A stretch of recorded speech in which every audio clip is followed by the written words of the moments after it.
पूर्णमयः पूर्णमिदं पूर्णात् पूर्णमुदच्यते पूर्णस्य पूर्णमादाय पूर्णमेवावशिष्यते। ओम शांति शांति शांति।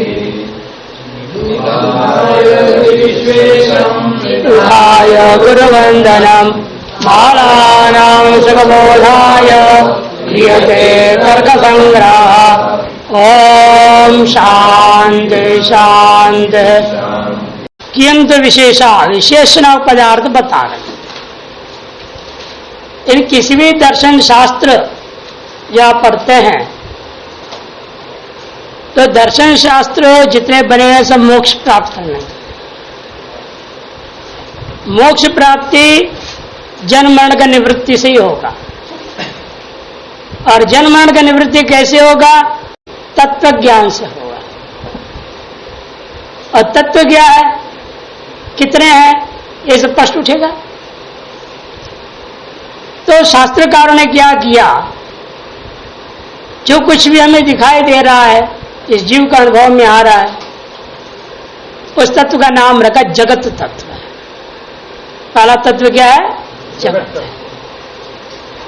दूसरा उसका अनुभव कर रहे हैं जो आप जीव तत्व। तीसरा इन दोनों का संचालन करने वाला ईश्वर तत्व है। अतः तत्व तीन ही है, जीव, जगत और ईश्वर। इन तत्वों का सम्यक ज्ञान होने पर ही मोक्ष होगा। अब जगत रूपी तत्व को समझना बड़ा कठिन है। सबसे बड़ी समस्या तो जगत का ही है। जीव तो है, खुद है, वो खुद अपने आप को समझने की कोशिश करेगा जीव। ईश्वर को ही समझा जाएगा शास्त्र के ही आधार पर। लेकिन जगत जो परिदृश्यमान है ये तो अनंत है, इसको कोई ठिकाने नहीं कितने हैं, किस किस को मैं समझूंगा समय समय प्रकार से। पेड़ों को जानने के लग जाओ तो सारा जिंदगी बीत जाएगा, सब पेड़ों को नहीं जान पाओगे। अबे डॉक्टरों का भी हाल देख लो, कोई आंखों का डॉक्टर सारा जिंदगी आंख में लगा दिया, फिर भी कई बीमारी आंखों की जो पता ही नहीं है। हर एक डॉक्टरों का यार, एक शरीर के एक अंग को ही आप ठीक ठीक समझ नहीं पा रहे हैं, संसार के सगल पदार्थों को कैसे समझ। इसलिए दर्शनकारों ने क्या किया, सुगमता के लिए इनका वर्गीकरण किया। अंग्रेजी में क्या बोलते हैं? क्लासिफिकेशन। वर्गीकरण करते हुए उन्होंने कहा हम पूरे संसार के पदार्थ जो जीव जगत ईश्वर नाम से कहा जाता है, इनको हम 7 पदार्थों में भाग कर दिया। क्या नाम रखा? द्रव्य, गुण, कर्म, सामान्य, विशेष, समवाय। इन 7 तत्वों को हम समय प्रकार समझ लें तो मोक्ष हो जाएगा। अब उन तत्वों को पहले 7 भागों में बांट लिया जीव जगत ईश्वर को समझने की सुविधा के दृष्टिकोण से। इसी में बाकी जितने भी अनंत भेद है वो सारा का सारा इस 7 में ही अंतर्भाव हो जाएगा। ऐसे 7 ही है जगत में, तत्व कुछ है नहीं। और उन तत्वों को भी समझने के लिए प्रत्येक तत्व को प्रविभाग किया। फिर और प्रविभाग हो गया ना, द्रव्य कितने कहा? 9। पृथ्वी, जल, तेज, वायु, आकाश का मनांसी 9 है। और गुण को कहा 24, कर्म को कहा 5, सामान्य को कहा 2, परजाति और अपरजाति। इनका विभाग केवल कर रहा है। अब इनका लक्षण करके इन तत्वों को समझा नहीं रहा है। अभी केवल उद्देश्य प्रकरण है, इसका नाम प्रतिज्ञा प्रकरण है। नाम वर्णन करता है हम कितने तत्व मानेंगे ये संसार में जिस जीव जगत ईश्वर कहा जाता है, तो इन तत्वों के रूप में विभाग करके उनका प्रविभाग रूप में इनको समझ विभाग कर लूंगा, तब इन तत्वों को सही सही ढंग से विवेचन कर सकता हूं। प्रविभाग के बिना विवेचन नहीं हो सकता। एक एक को लेकर लक्षण कितने बनाओगे? घड़े का लक्षण, धागे का बनाओ, सुई का बनाओ, किसका किसका लक्षण बनाओगे? चश्मे का लक्षण बनाओ। ये भी तत्व संसार का। कान के मशीन, उसके भी लक्षण बनाओ। अनंत है, कुछ कृत्रिम में, कुछ अकृत्रिम प्राकृतिक है। इसलिए उन्होंने कहा हम इस विभाग पर समझने की कोशिश करेंगे, उसमें सबको अंतर्भाव कर लेंगे। इनको समझने से सबको समझ लिया, समझ लिया। उसी विभाग के अंतर्गत अब इनका विचार वैशेषिक दर्शनों के दिमाग में आया। जो इस संसार के हम तत्वों का विभाग कर रहा हूं, कुछ तो ऐसे तत्व होंगे जो मूलभूत तत्व है, जो नित्य तत्व है, जिनका विनाश नहीं होता। लेकिन वो भी एक नहीं हो सकता ना, अनेक होंगे नित्य तत्व। उन अनेक नित्य तत्वों का परस्पर मिलजुल कर गड़बड़ी ना होवे, उसके लिए उनको अलग अलग रखने के लिए भी हमें एक तत्व मानना पड़ेगा। जो संसार के कारणभूता मूलभूत तत्व है, वे भी खिचड़ी ना हो जाए, सम्मिश्रित ना हो जाए, उनको विभक्त पृथक रखने के लिए, बने रहने के लिए एक तत्व माना, उसका नाम है विशेष। ऐसे तत्व का आविष्कार किया कनाद महर्षि ने, इसलिए उनके कृत इस दर्शन का नाम वैशेषिक दर्शन। विशेष नामक पदार्थ का विशेष अनुसंधान करने के द्वारा जो निर्धारण लिया है, जिसके माध्यम से इसलिए कहा नित्य द्रव्य वृत्तयो विशेषास्परंता एवं। ये विशेष कहाँ रहते हैं? नित्य द्रव्य वृत्ति। सूत्र थोड़ी है, तो मूल ग्रंथ पाठ नहीं होगा, उच्चारण नहीं कराऊंगा कुछ भी। नित्य द्रव्य वृत्ति नित्य द्रव्यों में ही रहता है। और कितने हैं ये? कि नित्य द्रव्य कितने हैं उतने ये भी मानने पड़ेंगे। नित्य द्रव्य कितने हैं? अनंत है। अरे क्यों अनंत है? इसलिए कि पृथ्वी के परमाणु है, जल के परमाणु, अग्नि के परमाणु, वायु के परमाणु, एक दो थोड़े हैं। गिनने के लिए हम कह सकते हैं पृथ्वी, जल, तेज, वायु, आकाश, काल, दिक्, आत्मा। ये 8 क्या है? नित्य द्रव्य है। 8 ही तो है। इन 8 को अलग अलग करने 8 विशेष मान लो। अनंता क्यों कह रहे? क्योंकि पृथ्वी से पृथ्वी परमाणु लिया जाएगा, जल से जलीय परमाणु लिया जाएगा, वो एक दो नहीं है, अनंत है। इसलिए प्रत्येक एक परमाणु को दूसरे परमाणु से अलग बनाए रखने के लिए उन दोनों के बीच में एक विशेष नाम का तत्व माना। अतः विशेष नामक पदार्थ नित्य द्रव्यों में उन नित्य द्रव्यों को पृथक रखने के लिए माना गया है। अतः वे अनंत संख्या वाले तत्व हैं। और वे आवर्तन करके क्या लाभ देंगे वो आगे विस्तार से विचार करेंगे, आएगा। अब बोलते हैं कि भाई देखिए, हम तत्वों को मान लिए, पृथ्वी, जल, तेज आदि द्रव्य, गुण, कर्म, सामान्य, विशेष, ये 5 विशेष तत्वों का नाम देकर हमने नामकरण कर दिया, सामान्य तो उसको ग्रहण कर लिया है। इनका कोई परस्पर संबंध है या नहीं? यदि इनके परस्पर संबंध ही ना हो, संसार ही नहीं होता। इनके परस्पर संबंध के वजह से ही संसार चलता है। अतः वह संबंध भी नित्य संबंध है कि अनित्य संबंध है, दोनों प्रकार के संबंध मानने पड़ेंगे।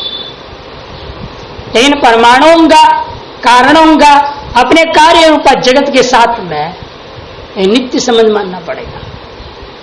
वह नित्य संबंध का नाम इन्होंने रखा समवाय। समवायस्तु एक एव। और असमवाय नाम का जो संबंध है वह एक ही है, वह अनेक नहीं होगा। पृथ्वी में रूप का, रस का, गंध का सबके समवाय। घट में घड़े का समय कहाँ है? कपालों में, टुकड़ों में से घड़ा बना है ये नहीं। चूर्ण से अपने ईंट बनाए, ईंट कहाँ है? चूर्ण में। तो इस प्रकार अंत समवाय होना चाहिए, कहते नहीं, क्योंकि नित्य होने से एक ही है। अनेक मान लोगे तो अनित्य हो जाएगा।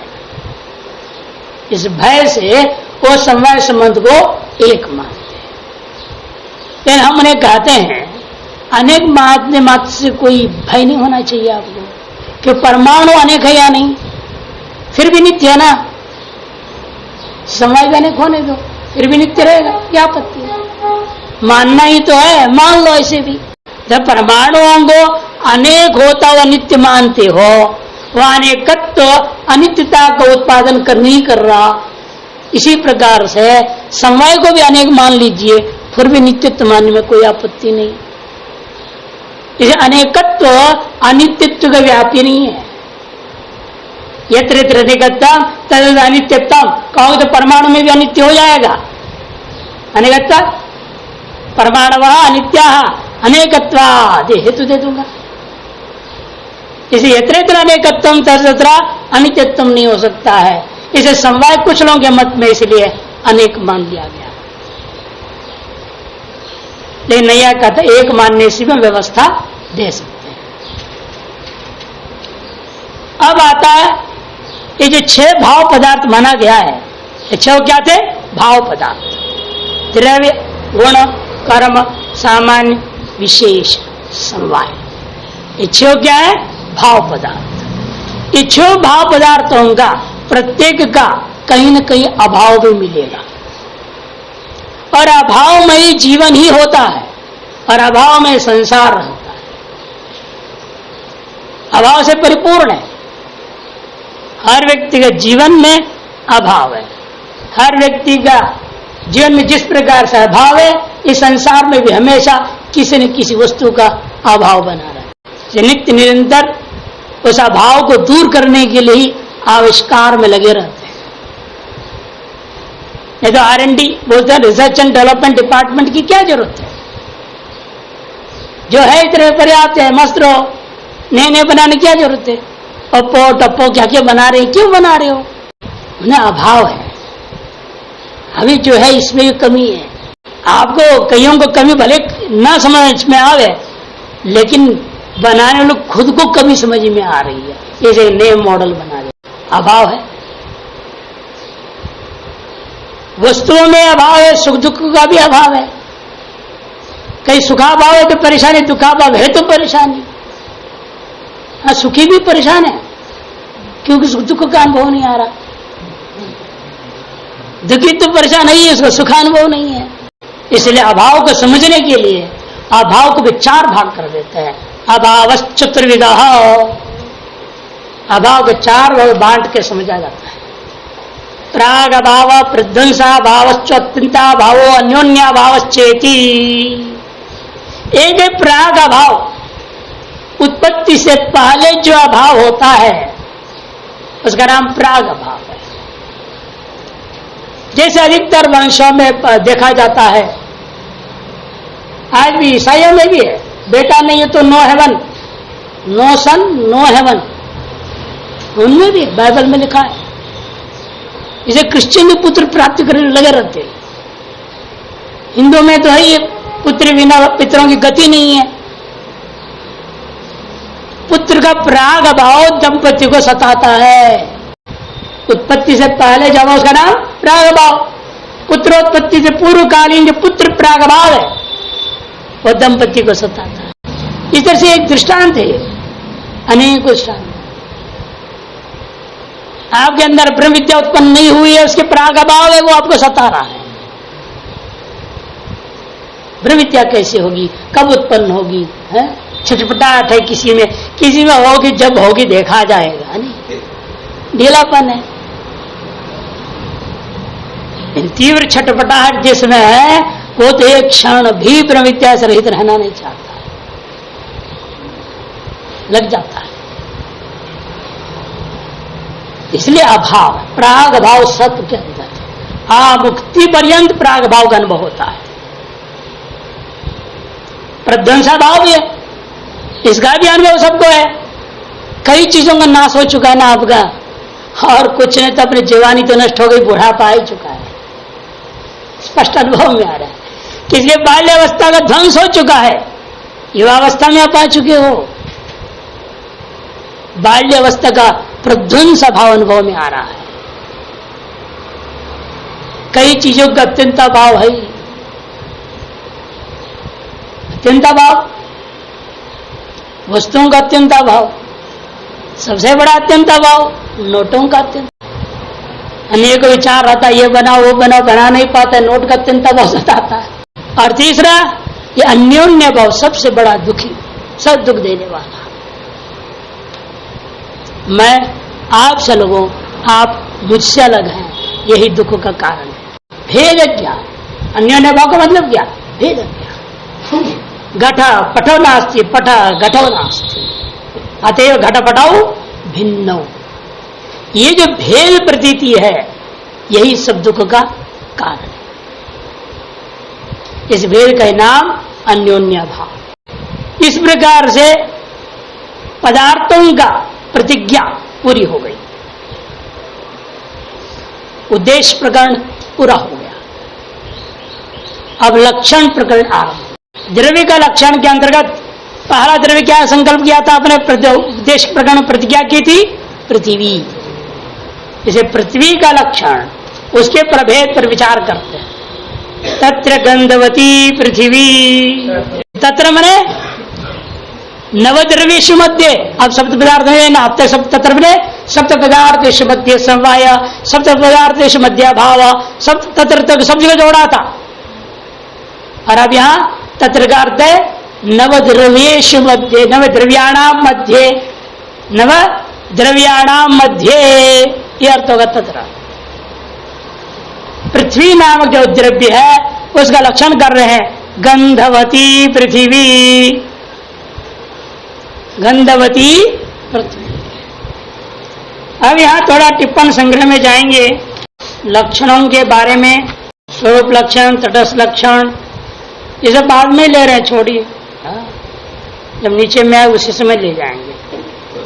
17 नंबर टिप्पण में लक्ष्यता उच्च सती इतर व्यावर्तत्व स्वरूप लक्षण, लक्ष्यता उच्च भिन्न सती इतर व्यावर्तत्व तटस्थ लक्षण। ये स्वरूप लक्षण और तटस्थ लक्षण। लक्षण दो प्रकार के होते हैं, स्वरूप लक्षण और तटस्थ लक्षण। हर एक लक्षण जो हम बना रहे हैं तो किसी न किसी लक्ष्य को लेकर के तो बनाएंगे ना, वस्तु के तो लक्षण बनाओगे। जैसे यह हमारा लक्षण हम किसका बनाने जा रहे हैं? पृथ्वी का लक्षण बना रहे जा रहे हैं। पृथ्वी को हम क्या कहेंगे? हमारे लक्ष्य का ये लक्षण, ये लक्ष्य हमारे लक्षण का लक्ष्य। इसका लक्षण आपने क्या किया? गंधवती है कि नहीं? ये लक्षण है और यह लक्ष्य हो गया। पृथ्वी लक्ष्य है, गंधवती लक्षण है। ठीक है। अब पृथ्वी जो लक्ष्य है, इस लक्ष्य में एक सामान्य धर्म है, एक विशेष धर्म है। उसको हम कहते हैं लक्ष्यता। सामान्य धर्म का नाम लक्ष्यता। उसका अवच्छेदक कौन है? पृथ्वी। इसको क्या कहते हैं? लक्ष्यता का अवच्छेद। तो ये लक्ष्य जैसे पृथ्वी जल आएगा, तेज आएगा, सभी में लक्ष्यता रूपी सामान्य धर्म बनेगा। पृथ्वी का भी लक्षण बनाऊंगा तो पृथ्वी क्या हो जाएगी? तब लक्ष्य होगा। जैसे वैसे जल का लक्षण बनाऊंगा तो जल लक्ष्य हो जाएगा, उसमें भी लक्ष्यता रहेगी। तो पृथ्वी में भी लक्ष्यता है, जल में है, तेज में है, वायु में, सभी जो जिन जिस वस्तु का मैं लक्षण बनाऊंगा वो सब मेरे लक्ष्य होंगे, उन सभी में लक्ष्यता रहेगी बराबर। लेकिन पृथ्वी में रहने वाली लक्ष्यता और जल में रहने वाली लक्ष्यता का परस्पर भेद कौन करेगा? उसके लिए पृथ्वी, उसी का नाम अवच्छेद। जो पृथ्वी में रहने वाली लक्ष्यता को जल में रहने वाली लक्ष्यता से भेद पैदा करने के लिए जो धर्म मानते हैं उसका नाम अवच्छेदक। अच्छा, लक्ष्यता अवच्छेदक क्या है? पृथ्वीत्व। लक्ष्यता का पृथ्वी है लक्ष्य, उसमें रहेगी लक्ष्यता, उस लक्ष्यता का अवच्छेदक है पृथ्वीत्व। और लक्षण क्या आपने बनाया था? गंधवत्वम। देखो, गंधवती को आप करेंगे गंधवत्वम, ये लक्षण है। अरे गंधवत्व और पृथ्वीत्व दो भिन्न चीज हो गया, होगी कि नहीं? अरे गंधवत्व भी कहाँ है? पृथ्वी में। ये पृथ्वीत्व भी कहाँ है? पृथ्वी में। दोनों ही पृथ्वी में है। जब इसको लक्षण लेकर लक्षण बनाऊंगा उसका नाम होता है स्वरूप लक्षण। इस धर्म को लेकर जब लक्षण बनाऊंगा उसका नाम होता है तटस्थ लक्षण। हर एक वस्तु का दो लक्षण होता है, एक लक्ष्यता उच्छेद को लेकर लक्षण बनाया जाए, दूसरा लक्ष्यता से लक्षण को लेकर लक्षणता उच्छेद को लेकर के बनाया जाए। पृथ्वीत्वत्तम पृथिव्या लक्षण ये भी हो सकता है, पृथ्वीत्वत्तम पृथिव्या लक्षणम ये भी हो सकता है, गंधवत्तम पृथिव्या लक्षण ये भी हो सकता है। जब पृथ्वीत्वत्तम कहूंगा वो हो जाएगा स्वरूप लक्षण, जब गंधवत्तम कहूंगा वो हो जाता है तटस्थ लक्षण। उसी को इन्होंने टिप्पणी में बताया। अब देखिए टिप्पणी समझ में आएगा। लक्ष्यतावच्छेदक सती इतर व्यावर्तकत्वम, ये देखो लक्ष्यतावच्छेदक है पृथ्वीत्व, और इतर कौन है जलत्वादि का व्यावर्तक भी है, इसलिए इसका नाम स्वरूप लक्षण। पृथ्वीत्व लक्ष्यतावच्छेदक सती, इतर का कौन जलादि का जब व्यावर्तक होना, ऐसा जो लक्षण बनाता हूं उसका नाम स्वरूप लक्षण। उन्हें पृथ्वीत्वत्तम पृथ्वीत्वत्तम ये जो लक्षण है लक्ष्यतावच्छेदक से बना हुआ है, लक्ष्यतावच्छेदक से घटित है, लक्ष्यतावच्छेदकत्वे सती। और क्या किया इसने इतर कौन जलादि का व्यावर्तकन भी कर दिया। लक्षण का काम ही है, हम लक्षण बनाते ही क्यों है अन्य लक्षणों से अलग करने के लिए, तत्वों का परस्पर भेद को समझाने के लिए, नहीं सारे तत्व एक ही हो जाएगा। तो लक्षण क्या करता है उनके परस्पर भेद निश्चय कर देता है। इसे पृथ्वी पे जो धर्म है ये लक्ष्यता उच्छेद होते हुए इतर का व्यावर्तन भी कर दिया, इसलिए पृथ्वीत्वत्व को हम स्वरूप लक्षण कहेंगे। और दूसरा लक्षण क्या है लक्ष्यतावच्छेदक भिन्नत्व। एक गंधवत्व कैसा है लक्ष्यतावच्छेदक से भिन्न है, भिन्न होते हुए भी इतर का व्यावर्तन ये भी कर रहा है, ये भी जलादि का व्यावर्तन कर रहा है। जलादि में गंध नहीं होता है, से जलादि का व्यावर्तन कर दिया, गंध वाली कह दिया। अतएव लक्ष्यतावच्छेदक पृथ्वीत्व से भिन्न है गंधवत्व, भिन्न होते हुए जो इतर का व्यावर्तक हो जाए उन्हें जलादि का व्यावर्तक हो उसका नाम तटस्थ लक्षण है। इसे गंधवत्वम तटस्थ लक्षण हो गया, पृथ्वीत्वत्वम स्वरूप लक्षण। ये सीधा सीधा समझना है। आगे हर एक लक्षण में ऐसे विभाग समझना है। दो चार मैं बताऊंगा ताकि आसानी से आगे ग्रहण कर सकेंगे। तो पहला लक्षण हुआ इसलिए पृथ्वी का गंधवती पृथ्वी, मैंने गंधवत्तम पृथिव्या लक्षणम यह कहा जाए। गंधवत्व गंध मैंने सुगंध, दुर्गंध, मिश्रित गंध नहीं, विचित्र गंध, ये सब गंध जितने भी गंध है, गंध पृथ्वी ही हमेशा, पृथ्वी तत्व हमेशा गंध वाली होती है। और अन्यों में जो गंध ग्रहण हो रहा है, गुलाब जल देखो गुलाब का गंध आ रहा है, चंदन आसो चंदन का गंध आ रहा है, ये कहां से आगे जल में गंध आ जाता है, वो भी पृथ्वी के अंश के कारण से। लकड़ी जलता है चंदन का सुगंध आ रहा है, वह अभी उस लकड़ी क्योंकि पार्थिव तत्व के कारण से है, वायु के कारण से नहीं, अग्नि के कारण से नहीं। अग्नि में गंध नहीं, वायु में गंध नहीं है, पृथ्वी में विद्यमान गंध को लेकर के ही तत्संबंधित होकर के जल अग्नि वायु आदियों में भी गंध प्रतीति होने लगती है। संबंध मात्रा देव उसका औपाधिक गंध कहेंगे। पृथ्वी में क्या है स्वाभाविक ही गंधवती है पृथ्वी, और बाकी सब औपाधिक गंध वाले हो जाते हैं। सा द्विविधा, वह पृथ्वी भी समझने के लिए पृथ्वी को पुनः दो भाग बांटूंगा, दो प्रकार से ग्रहण करूंगा। एक नित्या पृथ्वी है और दूसरी अनित्या पृथ्वी है। नित्या पृथ्वी कौन किसको कहते हो आप, आगे बता रहे हैं, देखिए स्वयं ही। नित्या पृथ्वी मने परमाणु रूपा, नित्या पृथ्वी कौन सी है परमाणु रूपा है, और अनित्या रूपा कौन सी है जितने भी कार्य रूपा है। परमाणु रूपा पृथ्वी, परमाणुआत्मक जो पृथ्वी तत्व है वो नित्य पृथ्वी तत्व है, उसका नाश कभी नहीं होगा।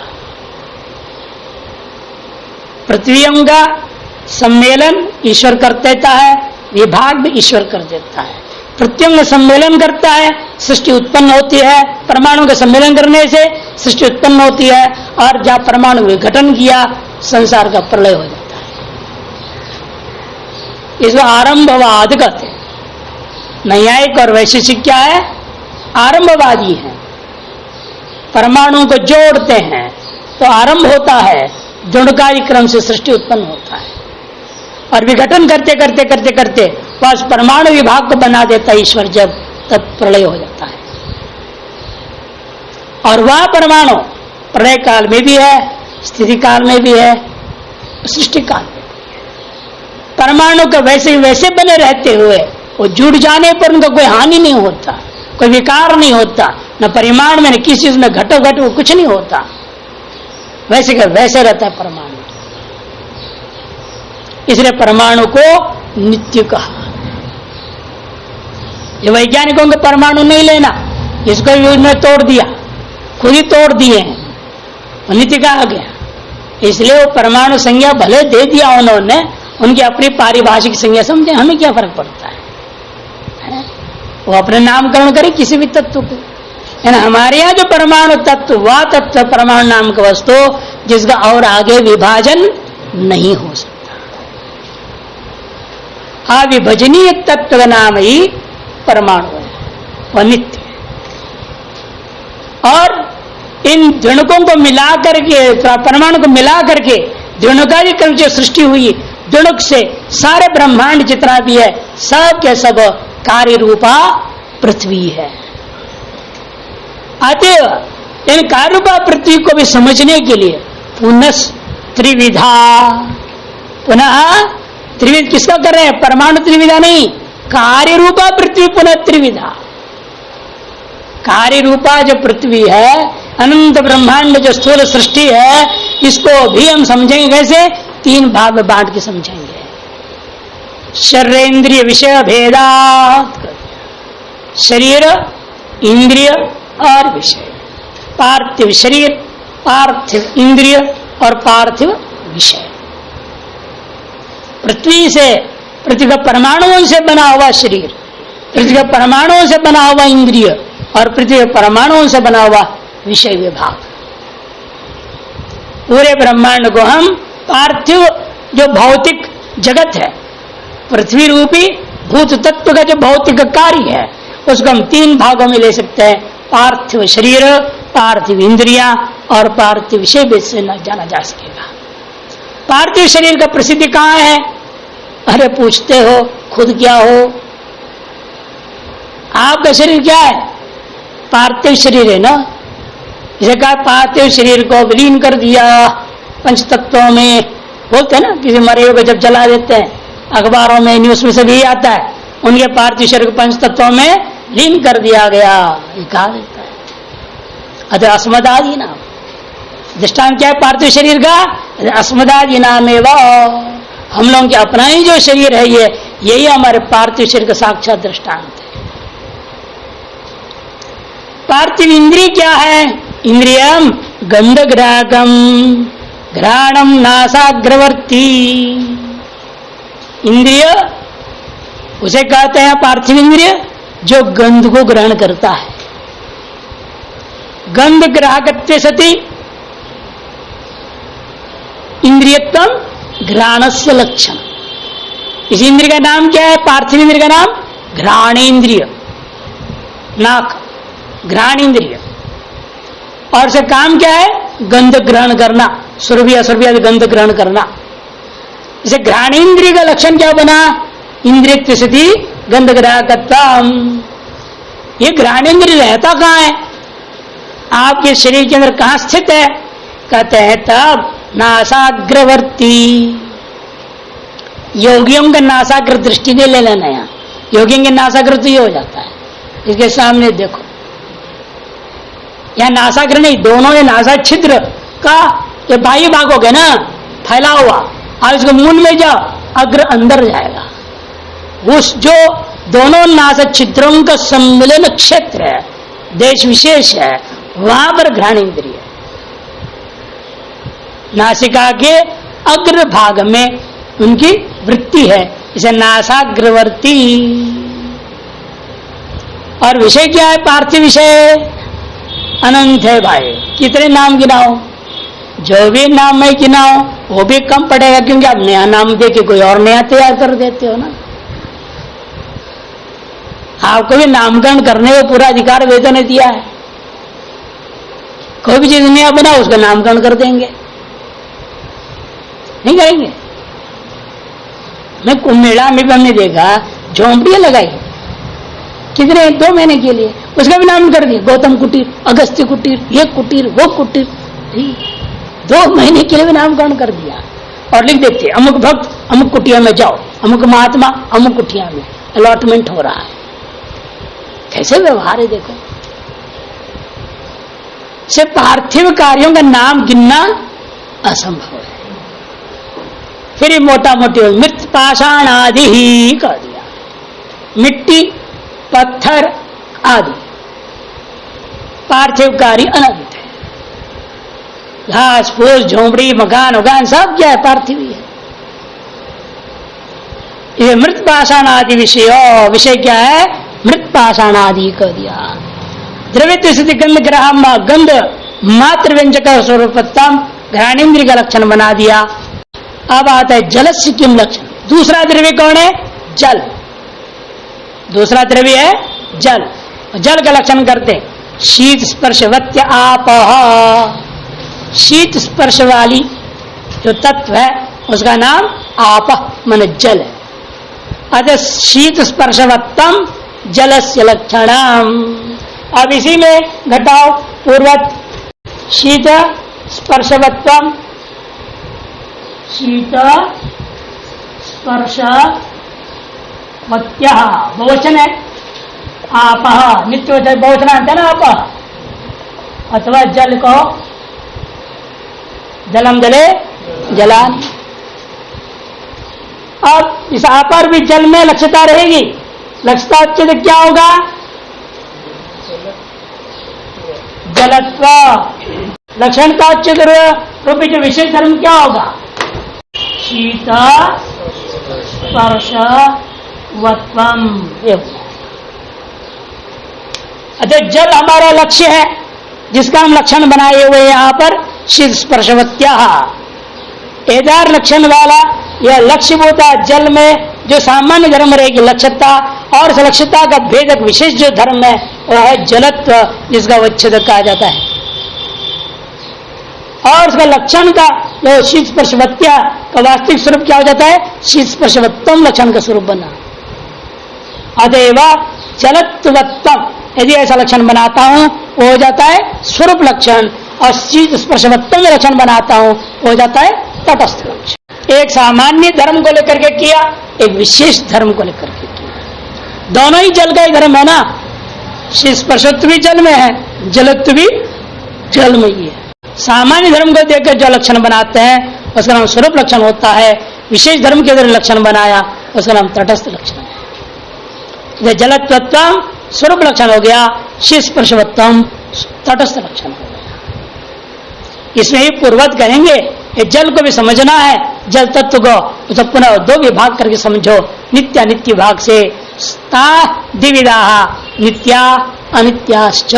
नित्य जल और अनित्य जल नाम से ये भाग कर लो। और नित्य जल क्या है? पुनः नित्या परमाणु रूपा। नित्य जल परमाणु रूप है। परमाणु में जो जल है उसका नाश और उत्पत्ति आदि नहीं होता। अनित्य कार्य रूपा अनित्य जल जो भी है कार्यात्मक जल है, और वह पुनः 3 प्रकार का है। जलीय शरीर, जलीय इंद्रिय, जलीय विषय भेदात। शरीरेन्द्रिय विषय भेदात मन जलीय शरीरम, जलीय इंद्रियम और जलीय विषयम भवति। वह जलीय शरीर कहाँ है? शरीरम वर्णलोके प्रसिद्धम। इस लोक में नहीं अनुभव में आएगा जलीय शरीर। कुछ लोग कहते हैं मछली जलीय शरीर है, कि जल के बिना मछली जिंदा नहीं रहता है। हम कहते हैं भैया मछली को बाहर रख के तो देख ले। जलीय शरीर होता दुर्गंध आएगा क्या? जल में गंध है क्या? जलीय शरीर होता दुर्गंध नहीं आना चाहिए। और एक भी मछली मरा पड़ा है बाहर तो बस नाक बंद करके जाना पड़ेगा, इतनी दुर्गंध है। इसे गंधवत्य लक्षण उसमें घट रहा है ना मछली में, इसे मछली का शरीर में गंधवत्व लक्षण जा रहा है, अतः पार्थिव शरीर है, वो जलीय शरीर नहीं है। अतः जलीय शरीर इस लोक में आपको प्राप्त नहीं हो सकता है, इस पृथ्वी लोक पे नहीं मिलेगा।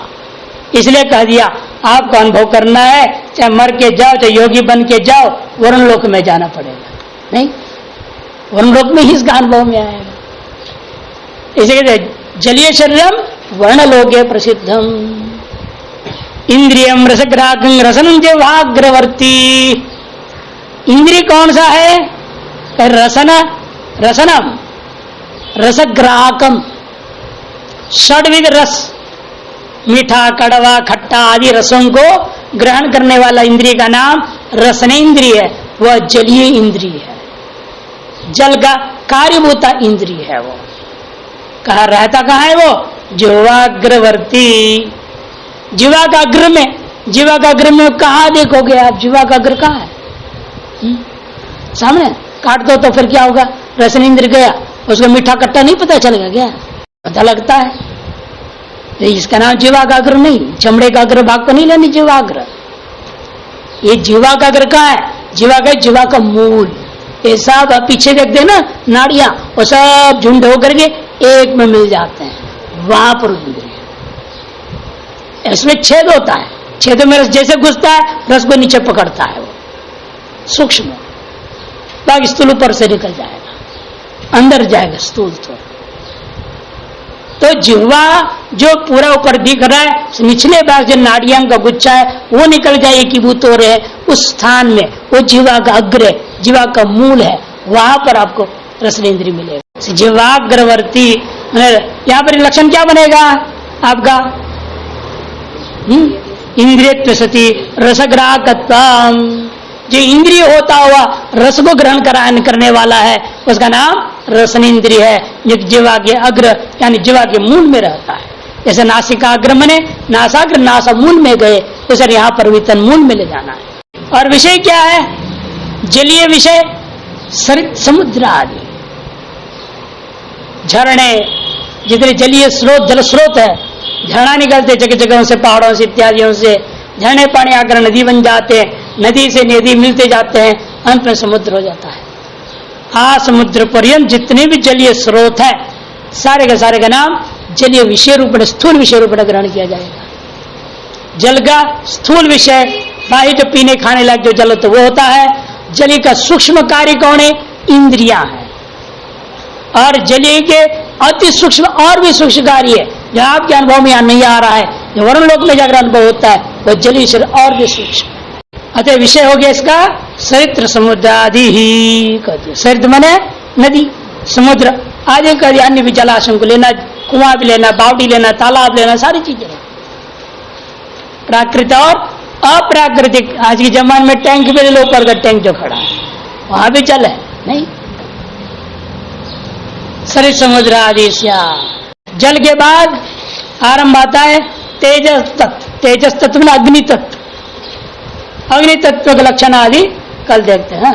ओम पूर्णमदः पूर्णमिदं पूर्णात् पूर्णमुदच्यते पूर्णस्य पूर्णमादाय पूर्णमेवावशिष्यते। ओम शांति शांति शांति।